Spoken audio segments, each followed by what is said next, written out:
estamos com mais um programa Igreja em Sua Casa e hoje eu estou com uma outra convidada especial, que é a Renata, essa semana.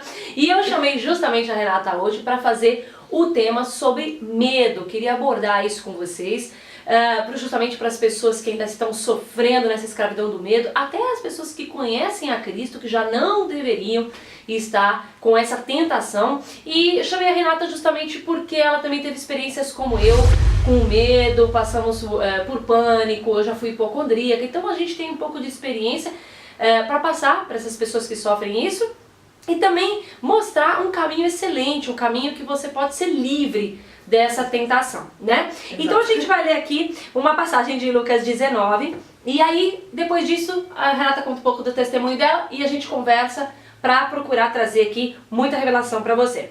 Então, Lucas 19 fala da parábola das 10 minas, né? Um senhor que chamou 10 servos e entregou as suas 10 minas para que, na sua viagem, esses servos prosperassem essas minas. E a gente vê aqui, não vou ler tudo para a gente não demorar, mas a gente vê aqui que o primeiro que ele chamou rendeu 10 da mina que ele entregou, o outro rendeu 5. E a gente vê aqui no versículo 20, testemunho de um homem que teve medo. E olha o que aconteceu por causa do medo. Ali no versículo 20 diz assim: veio então outro dizendo: eis aqui, Senhor, a tua mina, que eu guardei embrulhada num lenço, pois tive medo de ti, que és homem rigoroso. Tiras o que não puseste e ceifas o que não semeaste. Respondeu-lhe: servo mau, por tua própria boca te condenarei. Sabias que eu sou homem rigoroso, que tiro o que não pus e ceifo o que não semeei? Por que não puseste o meu dinheiro no banco, e então na minha vinda o receberia com juros? Bom, o que a gente vê é que esse servo, que foi chamado por esse senhor de servo mau, ele tinha medo. E o medo que ele tinha desse senhor fez com que ele, em vez de multiplicar o que esse senhor deu a ele, ele reteu. Engraçado que esse senhor, ele disse: você podia ter pelo menos colocado no banco, né? Ou seja, alguma coisa você podia ter feito. Agora, uma coisa muito interessante que a gente vê aqui é que esse senhor, que é a representação de Jesus, ele diz para esse servo assim: servo mau, por tua própria boca te condenarei. Então a gente percebe que esse servo estava completamente fora do que significa o evangelho. Em primeiro lugar, ele tinha medo de Deus. Exato. Né? Ele via Deus como um homem rigoroso. E de que forma que Deus se apresenta para ele aqui? Vamos falar de Jesus, se apresenta para ele aqui. Diz para ele: pela tua boca te condenarei. Ou seja, você está trazendo juízo por aquilo que você fala. Você está se colocando debaixo do juízo. A gente sabe hoje que existem pessoas que se colocam debaixo da lei do Velho Testamento e serão julgadas conforme aquilo que elas creem, né? E ele aqui recebeu justamente a condenação com base da forma como ele via o Senhor. Ou seja, ele não recebeu graça, ele não viu o Senhor na sua misericórdia, ele não viu o Senhor na sua justiça. Ele via Deus da maneira errada. E o fato de vermos a Deus da maneira errada faz com que a gente tema. Tema no mundo, tema dentro da igreja, tema. Porque nós vemos ele da maneira errada e entendemos que seremos condenados em qualquer coisa. Ou seja, gente, o cara deixou de dar fruto por causa do medo. O medo afetou os frutos dele. O medo é um câncer mesmo. É um câncer, é uma coisa que tira a saúde da pessoa. Pode ser mental, espiritual, seja lá o que for. E assim, o fato das pessoas terem medo de Deus, é claro que eu estou indo para um lado agora sobrenatural, porque a gente vai falar do lado natural. Claro. Mas as pessoas terem medo de Deus, acham que ele vai condenar, que se não fizer tudo direitinho não vai ser salvo, tudo mais, você está vendo Deus da maneira errada. E isso vai afetar os frutos na sua vida. Às vezes, né, a pessoa pensa assim: puxa, o que está acontecendo com a minha vida? O que eu tenho que fazer de melhor para Deus me abençoar? Não, na realidade você está vendo Deus diferente e você está se condenando pela sua boca. É o que o Senhor falou aqui. Exato. Você não me conhece, você não sabe como eu sou, né? A forma como ele se apresenta aqui é mostrando ao servo que o servo estava falando que ele era um homem rigoroso, um homem difícil, mas isso é a boca do servo que estava falando, não significa que ele era assim. O servo estava vendo ele diferente e o medo tomou conta do coração, afetou os frutos. Então, eu acredito que nós passamos por aquele medo pela forma como nós acreditávamos tudo errado, exatamente, né? Aí eu queria que você contasse um pouquinho, assim, dos medos que você passou, assim. Literalmente, assim, dos medos que eu passei? É, aquilo que você sentia vontade pra falar, né? Porque assim, eu passei muitos medos, né, nessa altura. Eu tive aqueles ataques de pânicos, né? E era horrível para mim, assim, os dias. Eu acredito, eu lembro que a minha vida mesmo, quando eu achava que eu vivia, era quando a minha família entrava em casa, porque quando eu ficava sozinha, eu me sentia muito mal, eu achava que a qualquer momento ia me dar um ataque, assim, de coração. A qualquer momento eu ia morrer, se eu estivesse na rua sozinha. Era horrível. É um pânico mesmo. É um pânico, é realmente um pânico, é um desespero que muitas pessoas hoje são tratadas por causa disso, desses quadros, com remédios durante a vida toda. Exatamente. E eu também cheguei a esse ponto, não cheguei a esse ponto, mas quando eu ia para esse ponto, né, foi quando a minha mãe, ela falou assim, não, olha, eu lembro que até trabalhos eu recusei por isso, porque eu já não me via numa rotina... Pra mim não era legal eu saber que eu ia ter que sair todos os dias às 8 da manhã, por exemplo. Eu evitava trabalhos que é pra não ter que sair sozinha. Quando começou a chegar um ponto muito complicado, eu chorava em casa, a minha mãe, ela pegou e falou assim, não, nós vamos a um especialista, você vai ser tratada e tal. Eu fiquei desesperada assim na hora, mas ao mesmo tempo... Pra mim era um alívio, né? Porque... precisa acontecer alguma coisa, exatamente, né? Assim. E foi quando os pastores me indicou a ouvir palavras, né? Eu comecei a ouvir palavras sobre graça, sobre Jesus, ouvia... Eu falo hoje assim para o pastor, eu falei, não sei como que eu fui liberta exatamente, não sei como, eu não sei... que palavra, mas eu sei que eu fui ouvindo sobre Jesus, sobre a realidade da minha condição, que eu era justificada, sabe, em Cristo Jesus. Foi através da graça de Deus, conhecendo a verdadeira graça de Deus, é que eu me livrei. Porque eu tinha basicamente eu tinha um medo, sabe, de não dar resultados, não só humanamente, mas resultados assim para Deus.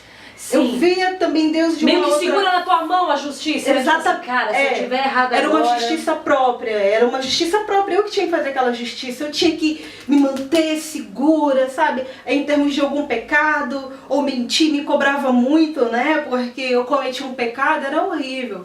E a graça de Deus veio para libertar, veio e realmente, sabe, esse meio... Eu não sei dizer exatamente quando, mas foi ouvindo palavras da graça que eu fiquei livre. Eu até acompanhei um pouquinho, né, essa questão de você passar por isso. Até a gente passou uma coisa semelhante, talvez até um pouco na mesma época. E realmente eu acredito que no seu caso foi assim, alimentando-se mesmo dessa obra consumada. Porque isso traz muita segurança, né? É verdade. É o que a gente fala. Quando você crê errado, você vive errado, né? O caso desse servo, ele tinha medo de Deus. Ele via o Senhor como um homem rigoroso, que qualquer coisa vai penalizar e que não sei o que, não sei o que lá. Exato. Então, tipo assim, o que aconteceu? Afetou a vida dele, os frutos da vida dele afetaram. Exato. Né? Então, assim, eu acredito que o fato de você ter se alimentado sempre daquela obra consumada, da justificação, aquilo vai trazendo o pensamento correto. Exatamente. E até eu guardei uma palavra aqui, que está em Hebreus capítulo 2, no verso 15, diz assim: e livrasse todos que pelo pavor da morte estavam sujeitos à escravidão por toda a vida. Na verdade, né, Jesus nos libertou de uma sujeição que nós tínhamos. Nós estávamos sujeitos a esse medo, esse cuidado próprio que a gente tinha para não dar nada errado. Exatamente. Por quê? Medo da morte, medo de as coisas darem errado. Pavor. E assim, no meu caso, eu fui mesmo hipocondríaca, né? Eu tinha medo de doença. Né? Eu tinha medo de doença, e como você já tem um filho, você fica pensando, meu Deus, se eu adoecer, morrer e deixar uma criança, né? Meu Deus, só Jesus, nossa! E muitos medos e tudo mais, e é insuportável porque você começa a virar escravo, tipo, qualquer coisa que te dá no corpo você já acha que tem algum problema, tipo assim, você vira mesmo escravo daquilo. E isso vira um certo pânico. E o que aconteceu? O Espírito Santo me deu uma palavra nessa altura, sobre justiça, sobre o justo, né? A Bíblia fala que Jesus nos fez justo pelo sangue. Por que ele nos fez justo? Porque pela obra dele. Você não é justo pelo que você faz, você se tornou justo pelo que ele fez, né? Hoje existem pessoas que querem ser justas pelas suas obras, mas a Bíblia diz que isso é impossível. É impossível você se tornar, é impossível você se tornar justo pelas suas obras. Isso não é uma apologia ao pecado, gente, não tem nada a ver com isso. A gente só está querendo dizer que o homem é incapacitado de ser justo pelas suas obras. E o que aconteceu? O Espírito Santo me deu essa palavra sobre eu entender que eu era justa, mas entender de tal forma a pesquisar na Bíblia o que acontece com o justo. Então eu comecei a rodar toda a Bíblia, tanto o Velho Testamento como o Novo, sobre as promessas que eram feitas ao justo. Você vai em Provérbios, fala que o justo é isso, que o justo é aquilo, que com o justo não acontece nada, que o justo não tem paga do mal, que o justo isso... E eu comecei... então toda vez que vinha o medo, eu ia na frente do espelho e falava, eu sou justa e em mim não pode haver doença. Por quê? Porque o justo não tem recompensa do mal. Porque ele não fez nada de errado. É verdade. Quem é que recebe o mal? Quem peca. Mas, na verdade, quem é o pecador?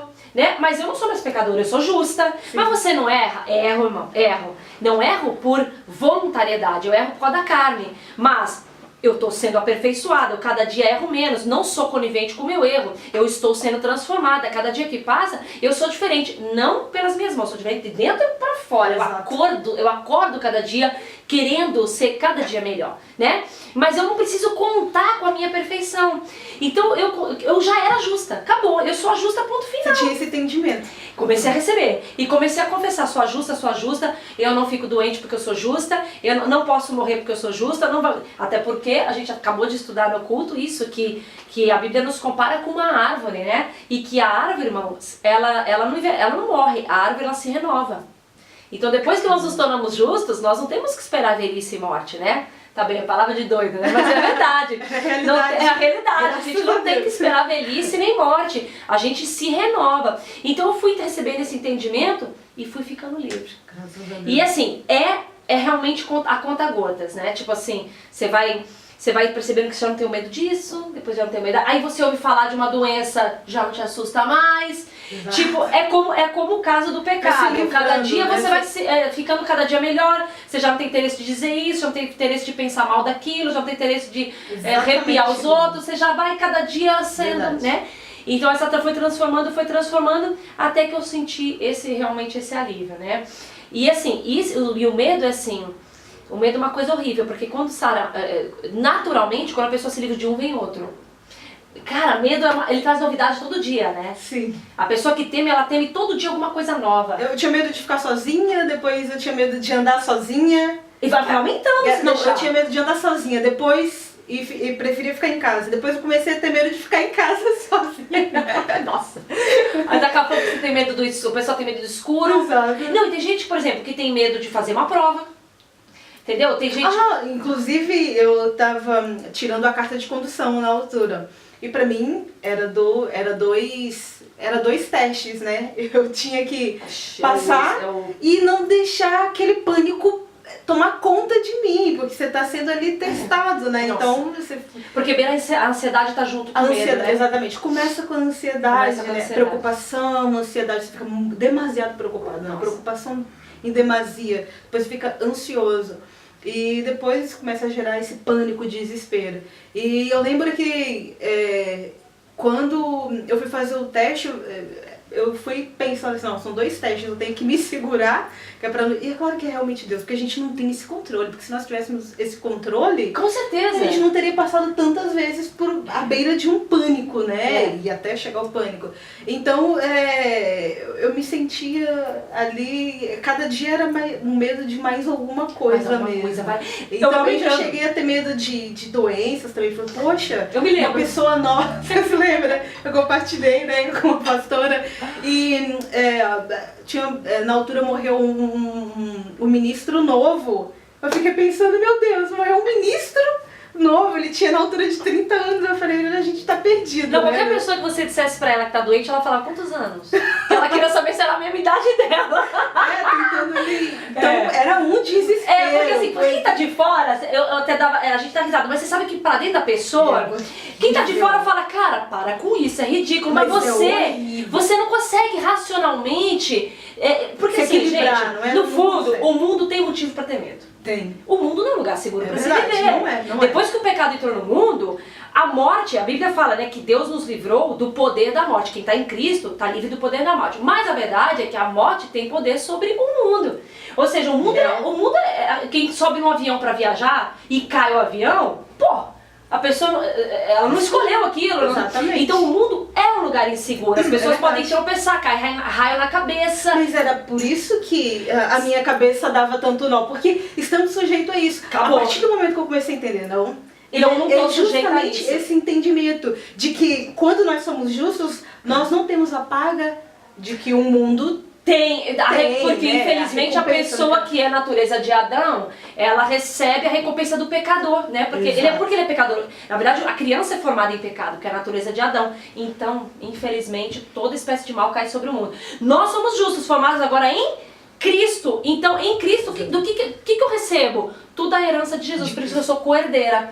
Então a gente não vê Cristo passando por nenhum desses quadros. Porque eu sempre penso o seguinte, que o hipocondríaco, quem tem pânico, realmente no mundo tem que ser tratado com remédio. Porque como é que você fala para aquela pessoa, não tenha medo? Tá bem, mas não tem medo como? Porque acontece com as pessoas. Por que não acontece comigo? Exatamente. Tipo assim, e o pânico, a gente tá falando assim mais de medos de coisas simples, mas eu conheci pessoas com pânico que viam coisas, ou seja, aquilo estava se tornando mesmo uma coisa psicológica totalmente afetada, ou seja, como é que você fala pra pessoa hipocondríaca, que era o meu caso? Não, mas você não vai ficar doente, mas como é que você me garante?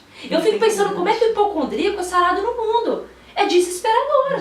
Porque assim, eu já cheguei, e gente, eu quando passei pela hipocondria, eu era pastora já. E eu me lembro até hoje, e beira o pânico, de eu ir na casa de uma pessoa, pegar o comboio, fazer uma viagem, pra entrar naquele comboio. Caraca, foi muito difícil. E eu tava com um livro na mão e uma das coisas que me sarou muito foi fazer muitas viagens sozinhas, dormir em aeroportos. Você enfrentou o medo, né? Porque assim, Deus foi me levando esse molde, né? E tal, e foi me moldando, claro, confessando justiça, mas pela experiência também me mostrando que Ele era comigo. Porque no mundo a pessoa tem todos os motivos pra isso. Então assim, foram vezes que eu às vezes atendi pessoas e que elas não imaginavam como é que eu tava por dentro. Por dentro eu tava destroçada, com pânico no grau vermelho, hipocondria, e não tinha como eu... Ah, mas é pela fé, tá bem, mas tá cheio de crente que morre doente. E aí? Aí você olha dentro da igreja, tá cheio de gente que sofre problemas, eu não consegui explicar isso. E eu comecei a entender que a maior parte da igreja também não entendeu a obra consumada de Jesus. No fundo também isso, entre aspas, me deu um alívio de pensar, por isso que muita gente não está vivendo saudável, não está tendo vida longa, né? E não está vivendo bem. Por quê? Porque também não recebeu a obra consumada. Porque a pior coisa, gente, é você se comparar com alguém. Ah, mas na igreja fulano aconteceu isso com ele, por que não vai acontecer comigo? Porque talvez ele não entendeu a obra. O que esse servo aqui falou pro Senhor? Eu sei que o Senhor é isso e aquilo. Ele falou assim, então pela tua boca eu te condeno. Porque você está me vendo desse jeito. E o fruto daquela pessoa foi afetado. Por quê? Porque ele tinha medo do Senhor. E a gente não tem que ter medo de Deus. Então, uma pessoa dentro da igreja... E outra coisa, as pessoas hoje dentro da igreja vivem em condenação. Por quê? Porque elas não receberam perdão. Quando você não entende que você foi perdoado, você está sempre condenado. Não sei se você já fez isso, de pedir perdão 1000 vezes pelo mesmo pecado. Parece que não foi suficiente. Não foi suficiente. Né? Você vai dormir e tem que pedir de novo. Mas o que você quer fazer? Você está querendo pagar. Por isso você está pedindo perdão de novo. É pagar. Por quê? Porque você não creu no perdão que te foi dado na cruz. Então você vive em condenação. E a condenação adoece. Então muitos na igreja doente é condenação. E o pior, aí vem o pastor e prega, porque senão Deus isso, porque senão Deus aquilo. A igreja literalmente fica doente, morta, podre, não prospera. A igreja só dá mau fruto. Se você olhar a igreja de uma pessoa que a coisa está dando mau fruto, a culpa é do pregador também. Por quê? Porque ele não tá, em parte, e grande parte porque... E é necessário palavras eu não falo de vida culpa, hoje. a culpa voluntária, Sim. porque a pessoa que está pregando, infelizmente, também não sabe. Mas assim, a palavra que sai é de morte. Então a igreja está gerando morte, gente doente, gente isso, aquilo. E eu comparava e falava, mas tem crente... Sabe, a gente viu gente que você fala, essa pessoa é muito de Deus, cara, ela morreu de câncer, meu Deus, e agora? Eu vou morrer também. Isso aconteceu com ela. Isso aconteceu com ela. Agora, eu sei que a maior parte da igreja não entendeu a obra consumada. Então, o que nos sara do medo é você entender, agora, talvez eu estou falando com pessoas aqui que não conhecem Jesus. A única forma de ser sarado do medo é você receber a Cristo como Salvador. Por quê? Porque, em primeiro lugar, Ele salvou você de todos os seus pecados. Ele morreu pelos seus pecados. Significa que você não tem maldição mais na sua vida quando você recebe perdão. Não tem como. Porque toda maldição vem pela consequência do pecado. A doença é consequência do pecado. Sim. A morte é consequência do pecado. A miséria é consequência do pecado. Ora, se os meus pecados foram pagos, eu não tenho mais essas consequências. Exatamente. Então você tem que receber a Cristo como Salvador. E você... que está na igreja tem que entender que foi salvo. E o salvo, ele tem herança de justiça, coisas boas. Você não tem que adoecer, você não tem que morrer, você não tem que envelhecer, você não tem que ser miserável, não tem que perder ninguém da sua casa, você não tem que alinhar com esse tipo de situação. Porque você é o justo. E o que eu indico é que as pessoas estudem na Bíblia o que o justo recebe. E não tenham medo de Deus, gente. Deus não é alguém o qual nós temos que temer. Ele foi claro aqui com esse servo. Pela tua boca você está recebendo essa condenação. Você me vê dessa forma, você está falando que eu sou assim, né? O medo de Deus afeta os seus frutos. Quantas pessoas, ai, eu não fui evangelizar, Deus está bravo. Ai, eu não fiz isso, Deus está meio assim. Ai, eu estou pecando. Não tenha medo de Deus, Deus ama você e em Cristo foi tudo pago. Ele não está cobrando nada de você. Até as pessoas acham que elas deveriam se envolver mais e fazer mais. Né? Trabalhar mais para ver se Deus ama mais elas. Exato. Não, gente, Deus ama você incondicionalmente. Nada do que você faça pode diminuir o amor dele e nada do que você faça pode aumentar o amor dele. Ele ama e acabou. E a gente não pode ter medo de Deus porque vai afetar os seus frutos. Na obra você vai mal, na tua vida particular você vai mal, porque o medo, ele é um atraso de vida. É verdade. Aliás, ser livre é não ter medo de nada. Exato. Ser livre é não ter medo de nada. É verdade. E quando que a gente não tem medo de nada? Isso é ser livre. E quando a gente não tem medo de nada? Quando nós entendemos que somos justos. E o justo só é da coisa boa. Mas pastor, e se eu não fizer por onde? Jesus fez por onde? Aí onde está a segurança. Jesus já fez. Isso é que é a renovação do entendimento, né, que nós precisamos. É essa para que experimenteis a boa, perfeita e agradável. É verdade. Renovar o entendimento. Já o fez, Jesus Jesus já o fez, já o cumpriu por nós. Exatamente. Nós herdamos isso, herdamos o que ele herdou. A gente não precisa ser suficiente, a gente não precisa ser bom em tudo, a gente não precisa fazer tudo, a gente não precisa ser perfeito. Nada disso. Quem recebe a Cristo está garantido de todas as coisas boas. Sim. E é isso, né? É basicamente isso. Talvez a gente tenha... não sei, talvez a gente tenha muito mais coisa para detalhar, muito mais coisa para falar a respeito desse assunto, mas o nosso tempo é curto e se você tiver qualquer dúvida, você pode até me perguntar pelas mensagens internas do Face e tudo mais, porque a minha intenção total é que vocês fiquem livres do medo, tá? Do medo total. E aí, esse era o nosso programa de hoje. Que Deus abençoe vocês e até o próximo, em nome de Jesus. Tchau, tchau! A paz do Senhor, gente! Olha o que eu tenho aqui, o meu livro que chegou e eu quero mostrar um pouquinho dele pra vocês. Esse livro foi muito inspirado por Deus. Eu conto aqui como ele aconteceu, como foi o início dele, tudo que eu passei para realizar essa obra. E eu queria ler um pouquinho dele para vocês. Eu falo do verdadeiro Evangelho da Graça, a obra de Jesus que é pouco citada, que é pouco abordada e que pode trazer grandes coisas para você, a começar pela salvação. Eu vou só ler um pouquinho com um videozinho rápido que eu quero fazer aqui para você. Ler os capítulos, nós temos aqui 12 capítulos. É um livro fino, fácil, rápido de ler, realmente com palavras simples para você entender o que é o verdadeiro Evangelho e esse tempo que está tão importante para nós, que a igreja perdeu um pouco da revelação de Jesus Cristo. Então o capítulo 1 diz, afinal, o que havia de errado comigo? Capítulo 2, o exercício da carne. Capítulo 3, Cristo é o foco. Capítulo 4, lei versus graça. Vou explicar tudo sobre isso, você que tem dúvida. Capítulo 5, a velha aliança. Capítulo 6, recebendo a nova aliança. Capítulo 7, justificação pela fé. Capítulo 8, os frutos do Evangelho da Graça. Capítulo 9, Cristo é a nossa justiça. Capítulo 10, a igreja necessita de uma renovação. Capítulo 11, o verdadeiro Evangelho da Graça. E capítulo 12, um novo mandamento. Tá recheado de coisas inspiradoras, maravilhosas, e eu sei que você terminará esse livro sem temor, sem condenação e cheio de frutos para dar, porque a graça quando vem, não vem só para te salvar, ela vem para fazer você realizar coisas nesse mundo. Eu falo por experiência própria, a vida que eu tenho hoje, depois que eu recebi o Evangelho da Graça, é uma vida completamente diferente da que eu tinha, e os meus frutos vieram por essa obra. Então eu indico você, vai aparecer aí todas as informações para quem quer adquirir esse livro, e que Deus abençoe muito a sua vida através dessa obra. Até a próxima!